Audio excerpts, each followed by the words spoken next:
আগামী রাষ্ট্র গঠনে বিএনপির ভারপ্রাপ্ত চেয়ারম্যান তারেক রহমানের ঘোষিত জাতির মুক্তির সনদ ৩১ দফা বাস্তবায়নে আনিসুল হকের পক্ষে মিছিল ও পথসভা অনুষ্ঠিত হয়েছে। সোমবার ১৭ নভেম্বর বিকাল ৫ ঘটিকায় ধর্মপাশা উপজেলার বাদশাগঞ্জ সরকারি উচ্চ বিদ্যালয়ের মাঠ হতে একটি মিছিল বাজারের প্রধান সড়ক প্রদক্ষিণ শেষে বাদশাগঞ্জ ডিগ্রি কলেজ প্রাঙ্গণে এসে পথসভায় মিলিত হয়। পথসভায় বক্তব্য রাখেন উপজেলা কৃষক দলের সভাপতি মোহাম্মদ ফারুক আহমেদ, সাধারণ সম্পাদক মিলন মজুমদার, সহসভাপতি দেলোয়ার হোসেন দুলাল, সহ সাংগঠনিক সম্পাদক আমিন দুজা আহমেদ, উপজেলা স্বেচ্ছাসেবক দলের ভারপ্রাপ্ত আহ্বায়ক নুরুল আমিন নুরু, সদস্য সচিব তোফায়েল আহমেদ সোহাগ, সেলবরস ইউনিয়ন বিএনপির আহ্বায়ক কমিটির সদস্য হামিদুল ইসলাম রতন, ওহিদুল ইসলাম, নাসির উদ্দিন,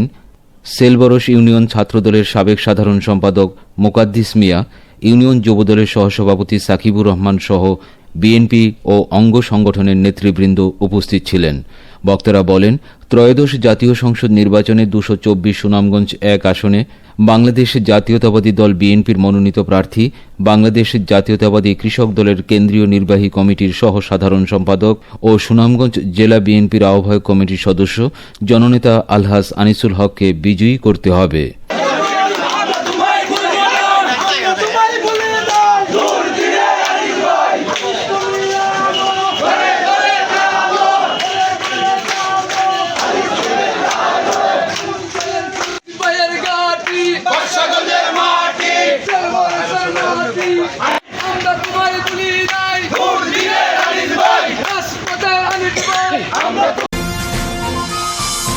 KTV বাংলা, বিশ্বের চোখে বাংলাদেশ।